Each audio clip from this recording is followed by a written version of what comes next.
안녕하세요. 얼마 전 이혼한 30대 여성입니다. 맨날 남의 사연을 듣기만 했는데 오늘만큼은 저도 제 이야기를 하러 왔어요. 이제는 남이 되었지만 그래도 편의상 남편이라고 부르겠습니다. 남편과는 몇 년 전 술자리에서 알게 된 사이예요. 그 술집이 정말 인기는 많은데 자리가 항상 부족한 곳이었거든요. 그러다 보니 어쩔 수 없이 내키지 않는 합석을 하게 되었습니다. 남편은 그 합석한 사람들 중 한 명이었고요. 그때만 해도 남편과 제가 부부의 연을 맺게 될 줄은 몰랐네요. 위트 있는 말투에 유쾌한 성격인 남편은 누가 봐도 좋은 집안에서 자란 사람 같았어요. 하지만 그에게는 누구도 상상하지 못했던 복잡한 가정사가 있었습니다. 사업을 하시는 아버지와 전업주부이신 어머니 밑에서 평범하게 자란 저와 달리 남편은 아주 어렸을 때 일찍이 어머님을 잃었대요. 이후로는 아버님과 할머님의 손에서 자랐다고 했어요. 문제는 남편을 돌봐주셔야 했던 아버님의 건강이 좋지 못했다는 거지요. 게다가 경제적으로도 여유가 없는 상황이었고요. 어쩔 수 없이 아버님께선 성치 않은 몸으로 막노동을 하시며 돈을 버셨고 집안일을 비롯한 남편을 돌보는 일은 할머님의 몫이었다고 합니다. 그래서인지 아버님과 할머님에 대한 남편의 효심은 이루 말로 표현할 수 없을 만큼 컸어요. 저는 이런 남편의 상황이 저희 결혼에 영향을 미칠 거라고 생각하지 않았습니다. 하지만 남편은 저희 부모님이 자기를 어떻게 보실지 몹시 걱정하는 눈치였어요. 저희 집에 인사를 드리러 갈 때 청심환을 2알씩이나 까먹던 남편의 모습이 지금도 눈앞에 선명하네요. 남편의 우려와는 달리 다행히도 저희 부모님께선 남편의 어려웠던 시절을 크게 개의치 않으셨습니다. 오히려 그런 상황에서도 이렇게 반듯하게 자라서 보기 좋다며 남편을 치켜 세워주시더라고요. 참고로 남편과 달리 저는 이미 아버님과 할머님을 몇 번 뵌 적이 있었습니다. 두 분 다 한결같이 저를 예뻐해 주셨기 때문에 남편 쪽 어른들에 대해서 저는 크게 걱정하지 않았습니다. 본격적으로 결혼 준비를 하게 되면서 남편의 재정 상황도 알게 되었습니다. 전에도 연봉이라던가 대략적인 건 알고 있었기에 큰 걱정은 없었어요. 아무래도 아버님이나 할머님 두 분 다 경제활동을 하실 수 없는 상황이었으니 적고 가는 부분도 있었고요. 하지만 그럼에도 불구하고 제 예상보다 훨씬 좋지 못했던 남편의 재정 상황이 당황스럽긴 했습니다. 솔직히 말하자면 친정 부모님께 어떻게 말씀을 드려야 하나 싶더라고요. 하지만 제 염려와는 달리 친정 부모님은 돈이라는 게 원래 있다가도 없고 없다가도 있으니 너무 걱정하지 말라 하셨습니다. 젊은 남녀 둘이서 열심히 알뜰히 살면 못 이룰 게 없다 하시면서 당장 필요한 것들은 당신들이 도와주신다고요. 너무 감사한 일이었어요. 하지만 결혼식을 올리고 얼마 지나지 않아 비극적인 사건이 생겼습니다. 아버님과 남편을 키워주신 할머님 두 분 모두 몇 달 간격으로 세상을 떠나셨거든요.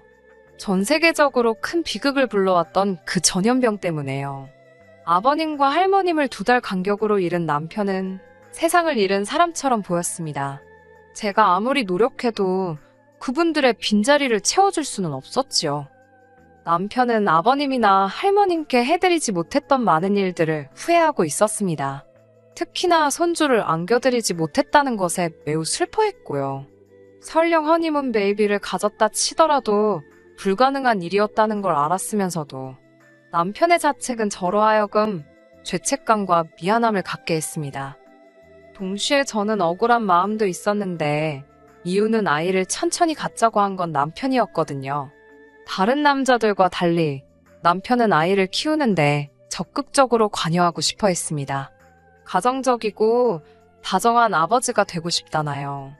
문제는 남편이나 저나 비슷한 수준의 중견기업을 다니고 있긴 했어도 복지나 이런저런 처우를 비교하면 큰 차이가 존재하고 있었습니다. 그래서 남편은 출산휴가나 육아휴직을 좀 더 마음 편하게 쓸 수 있는 회사로 이직을 준비 중이었어요. 일단 자기가 이직에 성공하면 아이를 갖자고 했습니다. 본인도 아버님이나 할머님이 그렇게 일찍이 갑자기 돌아가실 줄은 몰랐겠지요.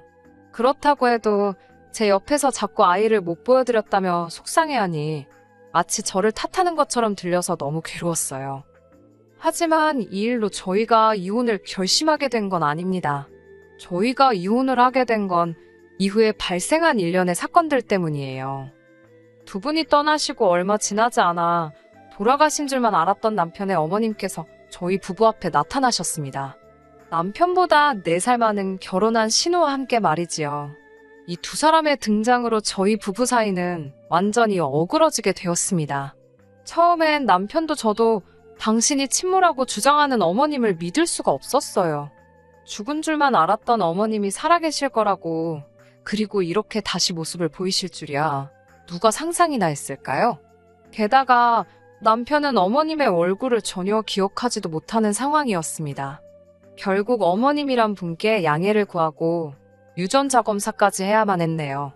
지금 생각해보면 이때부터 어머님은 이미 저를 싫어하셨던 것 같아요. 자기를 의심했다는 이유로요. 검사 결과 어머님은 남편을 낳아주신 친어머니가 확실했습니다. 하지만 여전히 아버님이나 할머님께서 왜 어머님이 돌아가셨다고 거짓말을 하셨는지에 대한 의문은 풀리지 않더군요. 며칠 동안 남편과 상의한 끝에 어머님께 왜 그동안 연락을 하지 않으셨는지 여쭤보았습니다. 그러자 어머님께선 믿을 수 없는 이야기를 전해주셨어요. 아버님이 당신을 때리셨고 그걸 견디지 못한 당신이 집을 나갔으며 이후로 할머님께서 어머님이 아들인 남편에게 몇 번이고 연락하려고 한 걸 회방을 놓으셨다면서요. 솔직히 저는 어머님의 말씀을 믿을 수가 없었습니다. 비록 오랜 시간은 아니었지만 제가 겪은 아버님과 할머님은 정말 좋으신 분들이셨거든요.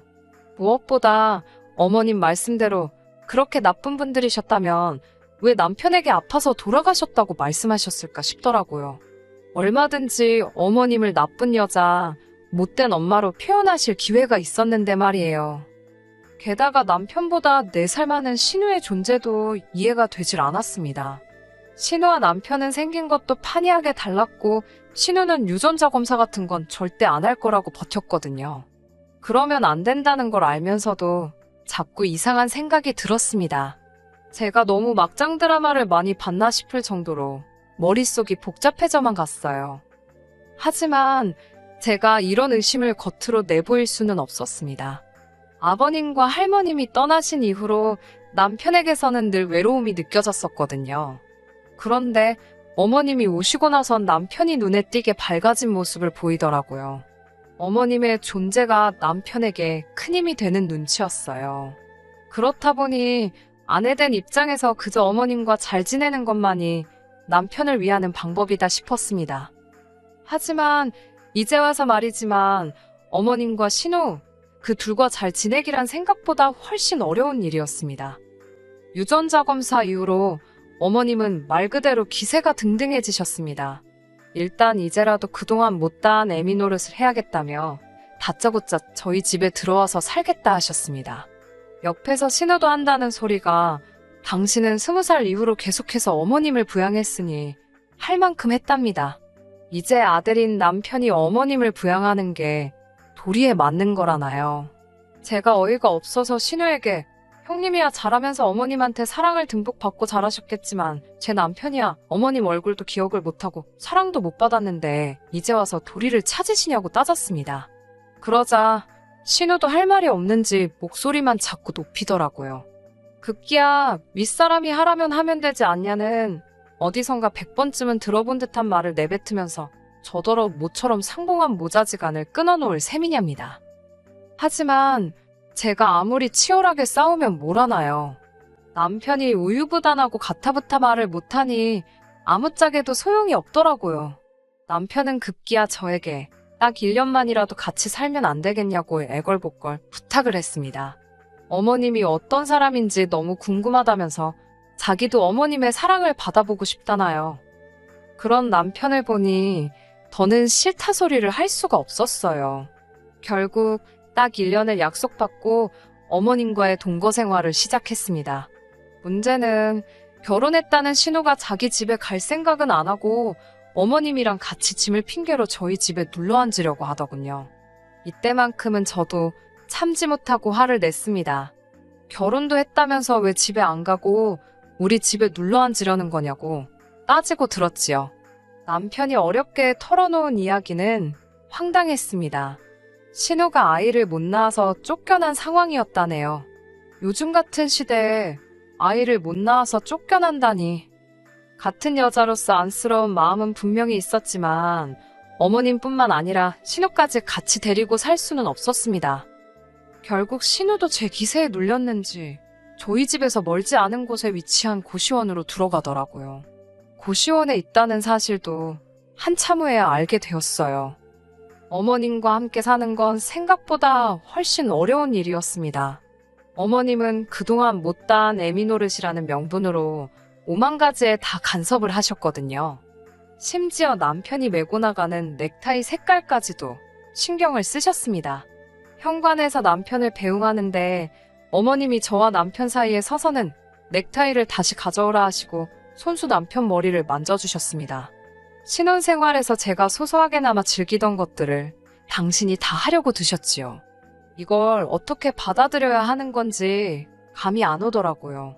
무엇보다도 남편이 어머님의 그런 행동들을 즐거워하는 눈치였습니다.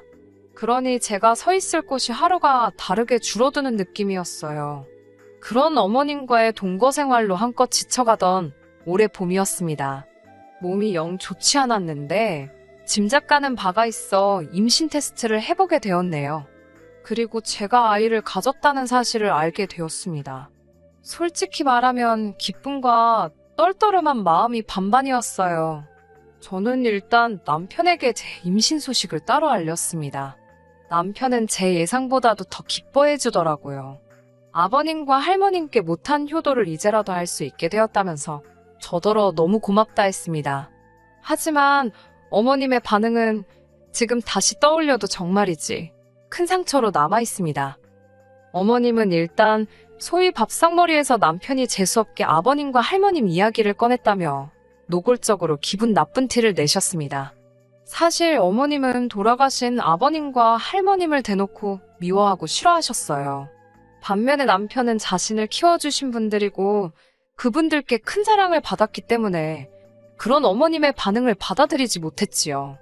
어머님이 그런 반응을 보이실 때마다 이러지도 저러지도 못하는 남편을 보면 참 안쓰러웠습니다. 남편은 어머님과 정말 잘 지내고 싶어 했거든요. 마치 돌아가신 아버님과 할머님이 자기를 가엾게 여겨 어머님을 보내주신 것 같다면서요. 제가 보기엔 말도 안 되는 소리였지만요.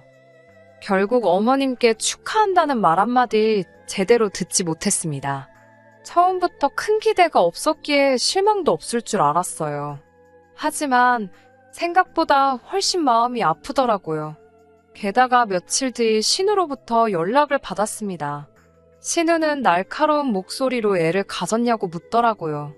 저는 제가 죄를 진 것도 아닌데 저에게 짜증스러운 목소리로 신경질을 부리는 신우를 이해할 수 없었습니다. 저도 신우의 목소리에 한껏 예민해져 살살맞게 그렇다 했더니 뜬금없이 저더러 임신한 게 벼슬이냐며 소리를 지르더라고요.